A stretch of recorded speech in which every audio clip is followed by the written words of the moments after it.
যাই হোক, প্রত্যেক উত্তীর্ণ টেট পাসদের আবারও বার্তা দিচ্ছি।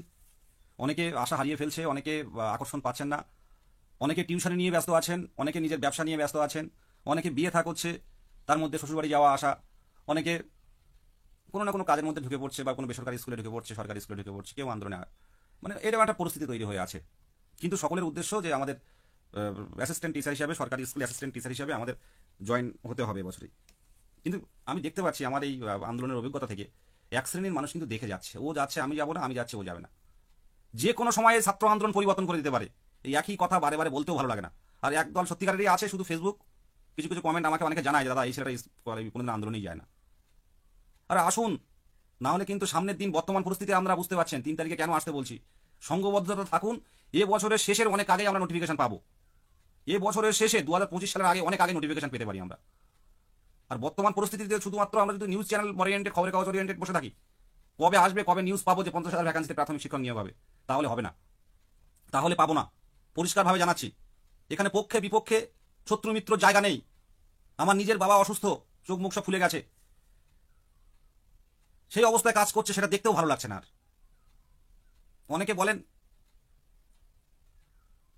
সরকারের পক্ষে কথা বিপক্ষে কথা, এই সবগুলো আমার এই জায়গা থেকে আমি মানি না। সরকার দীর্ঘদিন বঞ্চিত করে রেখেছে আমাদেরকে, দীর্ঘদিন 2 বছর বঞ্চিত করে রেখেছে।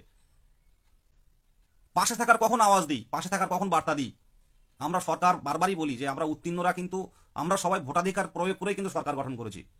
এই সরকার শূন্যপদ দেবে, তাই সরকারের কাছে দাবি রাখি যে আমাদের সকলকে বের করতে হবে, না হলে কিন্তু তীব্র থেকে তীব্র আন্দোলন করবো আমরা।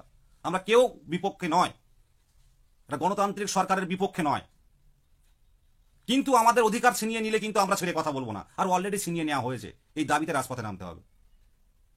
আজকে ভাবুন তো, যার বয়সটা পেরিয়ে গেছে তার অবস্থার কি হবে, 40 পেরিয়ে গেছে, ইন্টারভিউ দিতে পারবে না। আমার পোস্ট নয়, আমার লাইভ দেখবেন কতটা মারাত্মক কথা বলি, আমি চোখে চোখ রেখে কথা বলি। আমরা এই লাইভ আপনারাই দেখছেন টেট পাস, অনেক আমাদের নেতা বন্ধুরা দেখে, শাসক দলের শ্রেণীরা দেখে, কিন্তু আমার আমার তাতে কোনো সমস্যা নেই।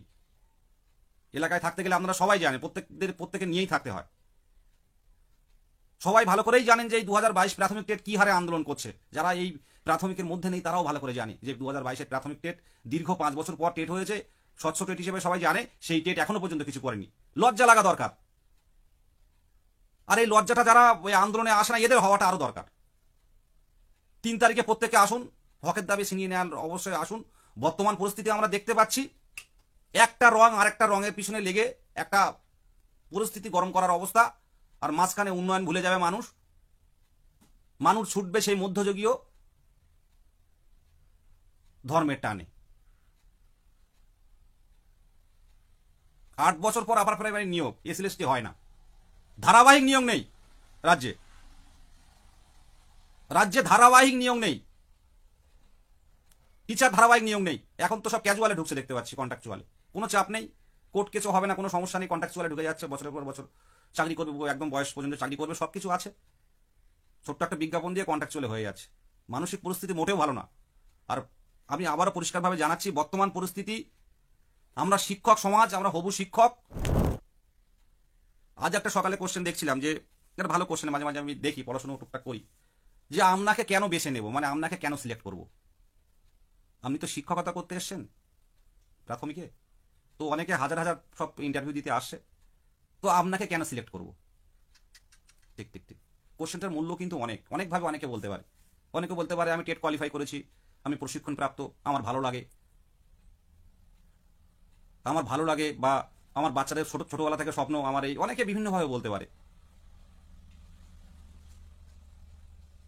তারপর ছোটবেলা থেকে স্বপ্ন, বাচ্চাদের সাথে থাকতে ভালোবাসি, ইন্টার্নশিপ করতে গিয়ে দেখেছি যে বাচ্চাদের পড়িয়েছি, তখন থেকে ভালো লেগে গেছে যে না, প্রাথমিক শিক্ষক হব, এই কারণে আমাকে সিলেক্ট করতে পারেন।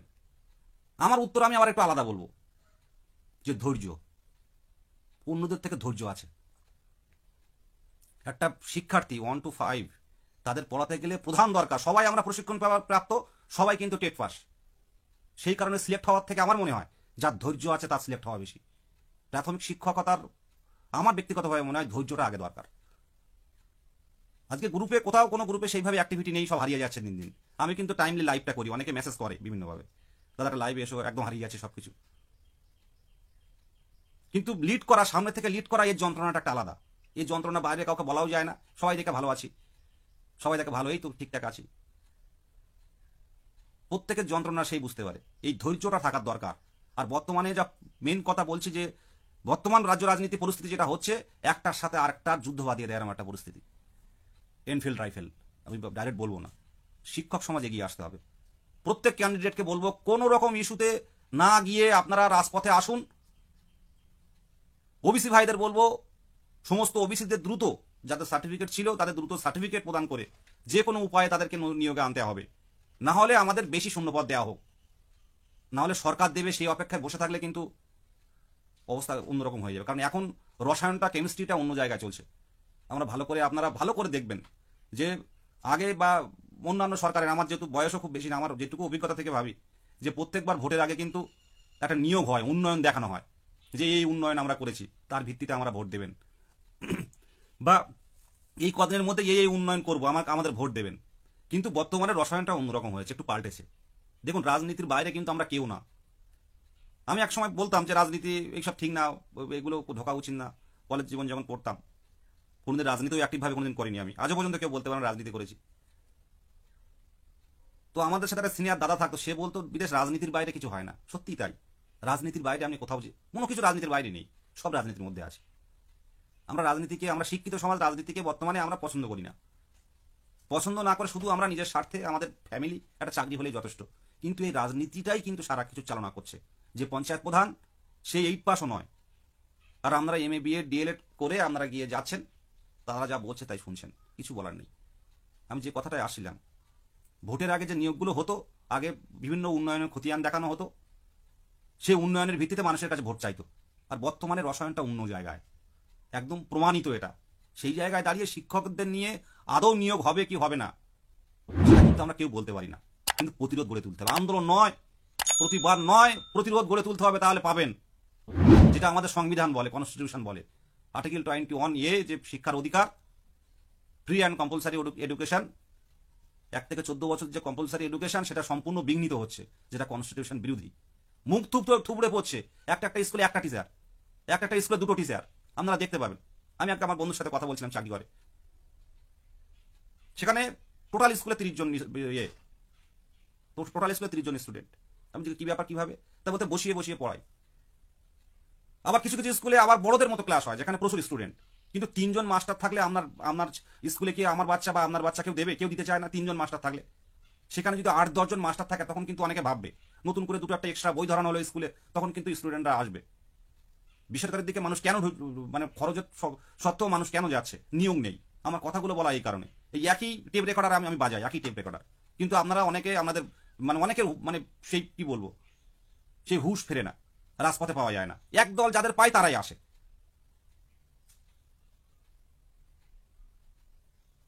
দেখুন, টেট ওয়েটেজ বাড়া বা এই একাডেমি নিয়ে যারা এই কন্ট্রোভার্সিগুলো তৈরি করছে, আমার মনে হয় তাদের এখনো ইন্টারভিউ দরকার নেই।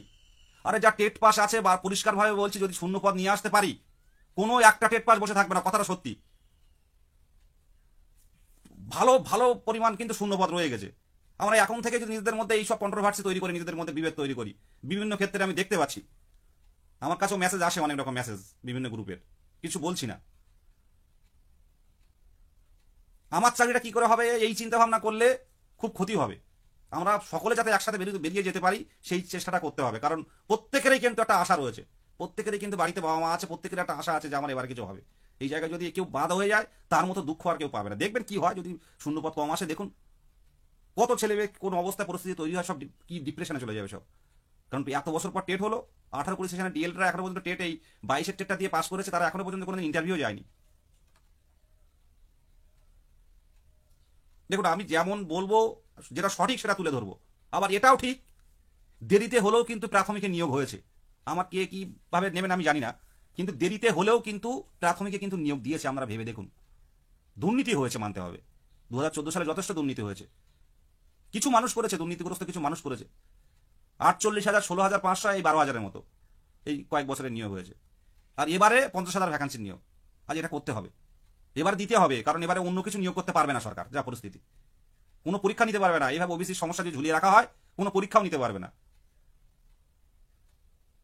কিন্তু বর্তমানে রসায়নটা কি আমি আপনাদের এই কিছুক্ষণ আগে বললাম, কয়েক মিনিট আগে, তার ভিত্তিতে কি আদৌ সম্ভব? কিন্তু যদি উন্নয়ন দেখে যদি নির্বাচন হয়, তাহলে কিন্তু প্রথমে 22টার নিয়োগ পাবে একটা ভালো ভ্যাকান্সিতে।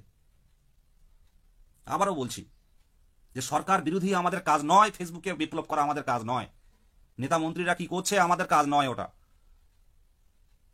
প্রতিরোধে নামুন, ফেসবুকে নয়, প্রতিরোধে নামুন। বিকাশ ভবনের সামনে প্রতীকী তালা মারা হয়েছিল, বিকাশ ভবনের সামনে আসুন না, সঠিক তালাটা মেরে বসি, 3000 জন বসি, কি ব্যাপার ভাবুন, আলোচনা করুন। এই বুকের পাটায় ক্ষমতা 22টার আছে, যাবো গিয়ে 200-300-400 জন যাবো, পুলিশ গিয়ে ধরে টান মেরে হাত উঁচু করে একদম পাথর মানে উঁচু করে মানে দু হাত পা ধরে, 2 হাত 2 পা 4 জন করে পুলিশ ধরে নিয়ে গিয়ে গাড়ির মধ্যে গিয়ে ফেলে দিল, কারোর হাত কাটলো, কারোর পা কাটলো, চিৎকার করতে করতে থানায় বসিয়ে রাখলো, রাত্রের পর ছাড়লো। এই তো হচ্ছে আন্দোলন। আমরা কেন প্রতিরোধ গড়ে তুলতে পারছি না? মিছিল হলে মিছিলে শেষ হওয়ার আগে সব ফাঁকা। আরে একবারে ঢুকতে পারলে স্বপ্নটা পূরণ হবে নিশ্চিন্তে, অন্তত এই জীবনটা চলবে নিশ্চিন্তে।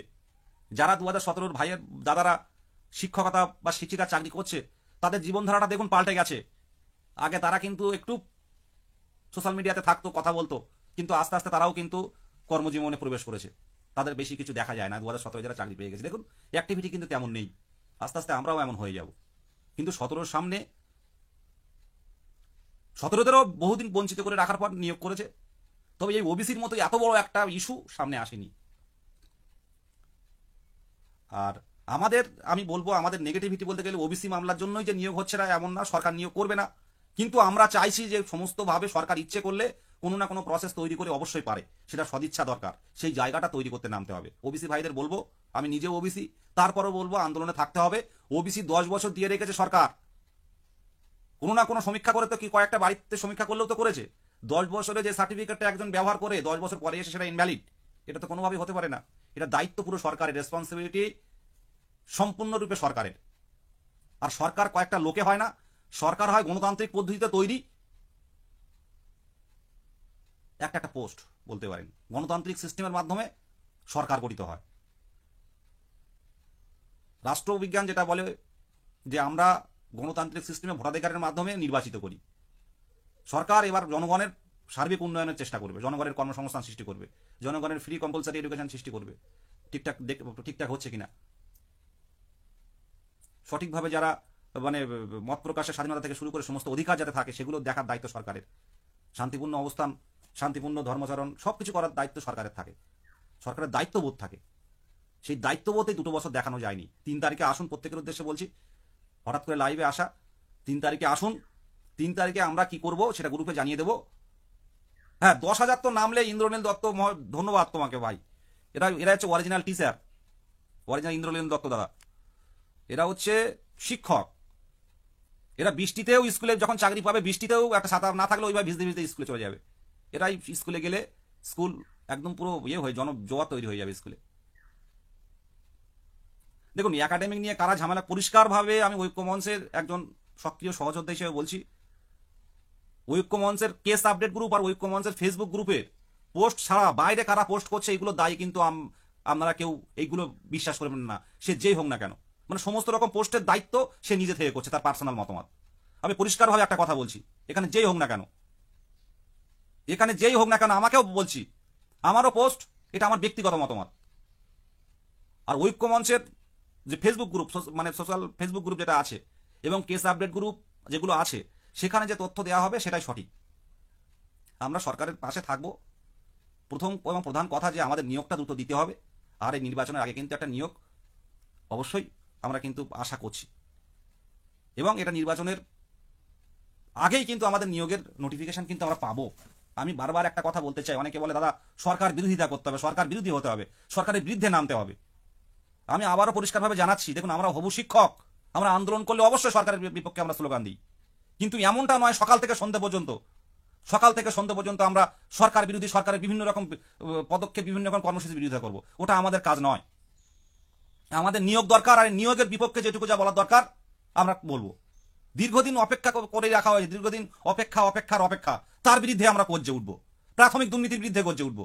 কিন্তু আর দিকে কি হচ্ছে না হচ্ছে ওটা দেখা আমাদের কাজ নয়। আর তার মধ্যে ঢুকে গেলেই কিন্তু আমরা উন্নয়ন থেকে বাইরে অন্য দিকে বেরিয়ে যাব। আর বর্তমান রাজনীতিতে আমরা ভালো করেই জানেন যে একটা 2 দলের মধ্যে ভাগ করার চিন্তাভাবনা, একটা সমস্যা তৈরি করার চিন্তাভাবনা কিন্তু একদল করছে, এরা সমস্যা বিভেদ বাড়িয়ে যাওয়ার চেষ্টা করছে। এই সম্প্রীতির বাংলা, এটা এই সম্প্রীতির বাংলায় এইসব হবে না। প্রত্যেকে ভাই বোন হিসেবে আসুন, একসাথে মুখ্যমন্ত্রীর দৃষ্টি আকর্ষণে আমরা একসাথে লড়াইগুলো করি। মুখ্যমন্ত্রীর দৃষ্টি আকর্ষণে আমরা যাতে আমাদের দ্রুত নিয়োগ হয়, সেই বিষয়টা আলোচনার সাথে আন্দোলনের সাথে আমাদের সবগুলোই করতে হবে। এটা প্রত্যেকেই ভাববেন। আমরা হবু শিক্ষক, আমরা কোনো রাজনৈতিক সংগঠন নয়, আমরা একটা অরাজনৈতিক হবু শিক্ষক সংগঠন। আমাদের নিয়োগ হয়ে গেলে আমরা আর কোনো আন্দোলন করবো না, কিচ্ছু করবো না। নিয়োগ হয়ে গেলে আমরা বেরিয়ে যাব। সেই জায়গায় দাঁড়িয়ে আমরা অহেতুক এই বর্তমান পরিস্থিতিতে আমরা বিভ্রান্ত হবেন না। ওবিসি সমস্যা হোক বা একাডেমিক বিষয় হোক, এগুলো নিয়ে আপাতত ঐক্যমঞ্চের কোনো পদক্ষেপ নেই। ঐক্যমঞ্চ এখন মাঠে নামার অপেক্ষায় আছে মুখ্যমন্ত্রীর দৃষ্টি আকর্ষণের জন্য।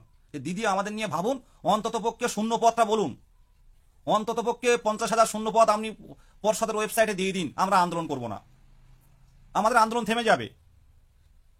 এই দাবিতে আসুন, পথে নাম। টেট পাসটা মেন, টেট পাস মানেই কিন্তু চাকরির, কিন্তু আপনি কিন্তু অন্তত 90% জায়গায় চলে এসেছেন, আর 10% আমার বাকি আছে। টেট পাস মানেই কিন্তু আপনি একজন শিক্ষক হিসেবে যোগ্য, আপনি একজন শিক্ষকতা করা হিসেবে যোগ্য, আপনি স্কুলে পড়াতে পারেন। 2014 সালে টেট উত্তীর্ণরা, টেট পাস মানে চাকরি নয়, কে বলেছে? টেট পাস মানেই চাকরি। 2014 যখন যুদ্ধ, 2014 ট্রেন ক্যান্ডিডেট, আসি তাহলে পিছনের কথায়। 2014 ট্রেন ক্যান্ডিডেট যারা ছিল, তাদের ইন্টারভিউ বোর্ডে কোনো মতে ডেমো, আমি এখন বলবো না সোশ্যাল মিডিয়াতে, যেহেতু একটা আইনি পথে আছে বিষয়টা, ডেমোটা হয়েছে কিনা আমি বলবো না, আমি জানি তো বলতে চাইছি না আমি ওটা। শুধু নাম, বাবার নাম, তোমার কি ভালো লাগে, কোন সাবজেক্ট ভালো লাগে, এই যারা 10 ক্যান্ডিডেট ছিল তাদের কিছুই জিজ্ঞাসা করেনি, কারণ জানেন তারা সবাই চাকরি পাবে। 2009-এ যারা বসেছে সবাই চাকরি পাচ্ছে, যাদের কোনো পূর্ণ প্রশিক্ষণ নেই। 2017 ম্যাক্সিমাম বেরিয়ে গেছে, 2017 ম্যাক্সিমাম বেরিয়ে গেছে। তাহলে 22-এর ক্ষেত্রে আলাদা হবে কেন? 22-এর ক্ষেত্রে তো আলাদা হওয়ার জায়গা নেই। প্রত্যেকের উদ্দেশ্যে বলবো যে 3 তারিখে আসুন। হয়তো ঈদের একদিন পরে পড়েছে, ঈদের একদিন পরে আমরা অনেকে হয়তো অসন্তুষ্ট হয়েছেন যে ঈদের সময় একটু আনন্দ করে, সারা বছরের পরে একটা ঈদ, তো এটা বুঝতে পারছে। হঠাৎ করে ডেটটাও চিন্তাভাবনা করে আমরা হয়তো অতটা চিন্তাভাবনা করে উঠতে পারিনি। সত্যি কথা বলতে মাথায় সবসময় কাজ করে না, কারণ এই 2 বছরে সত্যি মাথার উপর দিয়ে অনেক ঝড় গেছে, অনেক ঝড়ঝাপটা, এবং এই 23টা জেলার এতজন ছেলেরা বা একজন শিক্ষক শিক্ষিকারা যথেষ্ট কল করে, কথা হয়, বিভিন্ন রকম সমস্যা জর্জরিত। তো একদিন পরে ভেবেছিলাম হয়তো সমস্যা থাকবে না, কিন্তু অনেকেই বলছেন যে ঈদের একদিনই পরে খুব সমস্যা তৈরি হয়ে গেছে। 2009-এর চেষ্টা করে, 2009টা ট্রাই করতে পারেন, যারা আছে সবাই চাকরি পাবে। কোনো একাডেমিক না, সবাই চাকরি 2009। হাওড়া থেকে শুরু হলো, উত্তর 24 হলো। যাই হোক, এটুকু বলার, আমি পরিষ্কারভাবে জানাচ্ছি, কোনো হোয়াটসঅ্যাপ গ্রুপ, হাজার একটা বিভিন্ন সোশ্যাল মিডিয়াতে হোয়াটসঅ্যাপ গ্রুপ আছে, হাজার একটা হোয়াটসঅ্যাপ গ্রুপ, ফেসবুক গ্রুপ আছে। পরিষ্কারভাবে জানাচ্ছি, আপনারা ভালো করেই জানেন, 2022 প্রাথমিক টেট পাস ডিএলএড ঐক্যমঞ্চ প্রথম থেকে আন্দোলনে ছিল, এখনো আছে, শুধু সময়টা খারাপ যাচ্ছে। 3 তারিখে আন্দোলনে আছে, প্রত্যেকে আসুন। আর একাডেমিক বা ওবিসি বা আনুষঙ্গিক বিভিন্ন সমস্যা, এটা ঐক্যমঞ্চের অফিসিয়াল ভাবে এখনো কোনো অবস্থান নেই। ঐক্যমঞ্চ চায় না কোনো সমস্যা বা বিভেদ তৈরি হোক। সামনের দিনে কি হবে সেটা দেখা যাবে, তবে এখনো পর্যন্ত আমরা অফিসিয়ালি ভাবে এই বিষয়ে সবকিছু বিপক্ষে আমরা, কেউ যেন বঞ্চিত না হয়। আমাদের দাবি যে 43 বছর বয়স আর যার 23 বছর বয়স, প্রত্যেকেই যেন মেরিটে থাকে, মেরিট লিস্টে যেন থাকে। এই কথার মধ্যে সবকিছু লুকিয়ে আছে, তার জন্য প্রয়োজন হচ্ছে শূন্য পদ। যাই হোক, অনেক ইউটিউব চ্যানেল তাদের ভিউ বাড়ানোর জন্য একাডেমিক নিয়ে বলতে পারবে, এখনো পর্যন্ত পর্ষদের কোনো অবস্থান নেই এই বিষয়ে। আর এটা খুব দ্রুত আমরা বিষয়টা নিয়ে একটুখানি কি, যদি এখন কেউ এই একাডেমিক জেনারেলদের নিয়ে একাডেমিক পরিবর্তন, এটা নিয়ে পর্ষদ, আমার ব্যক্তিগতভাবে মনে হয় এখন পদক্ষেপ নেবে বলে আমার মনে হয় না। বর্তমানে এই যে টাইম, ওবিসি মামলার সমস্যায় জর্জরিত হয়ে এই তাড়াহুড়ো করে নোটিশ আসবে, তারপরে কোনো পরিবর্তন আসবে বলে আমার কি হবে দেখা যাক। যাই হোক, কিন্তু এখন এই নিয়ে কোনো কথা আমি বলতে চাইছি না। একদম, আজকে খুব ভালো লেগেছে। আমাদের বাঁকুড়া সাবির আলী মির্জা বলছেন, বাঁকুড়া ডিপিএসসি চেয়ারম্যান মাননীয় শ্যামল সাঁতরা মহাশয় বলেছেন, নো টিচার নো ফিউচার। তিনি ফেসবুক, এটা একদম বাস্তব সত্য কথা, এটা একদম বাস্তব সত্য কথা। নো টিচার নো ফিউচার, খুব সুন্দর কথা। শিক্ষক দরকার, প্রাথমিকে যদি শিক্ষক না থাকে, মুখ থুবড়ে পড়বে আগামী দিনের শিক্ষা ব্যবস্থা। মাধ্যমিক, উচ্চ মাধ্যমিক ছেলেমেয়েরা টেনে দিতে পারে, কিন্তু এই প্রাথমিকে বাচ্চাদের মেন্টালি, মানসিক, সাইকোলজিক্যাল যেগুলো বিষয় থাকে, সেগুলো যদি ঠিকঠাক করে না হয়, যে পড়, তোরা পড়, আমরা বাচ্চাদের বলে দিই পড়, কিন্তু কি পড়বে, কেন পড়ছে না, আমরা কিন্তু দেখার চেষ্টা অনেকে করি না। আর মাস্টার না থাকলে কি হয়, সেইভাবে কিন্তু গতি থাকে না পড়ানোর। সব স্কুলের কথা বলছি না, ম্যাক্সিমাম স্কুলে এমন পরিস্থিতি তৈরি হয়ে গেছে। কথাটা ঠিকই বলেছেন Santra sir, no teacher no future. প্রাথমিকে নিয়োগ দিতে হবে, এটুকুই বলার। প্রাথমিকে নিয়োগ দিতে হবে। আমাদের প্রাথমিক নিয়োগ না দিলে, আমরা প্রাথমিক শিক্ষক নিয়োগ না দিলে আমরা তীব্র থেকে তীব্রতর প্রতিরোধে নামবো আমরা।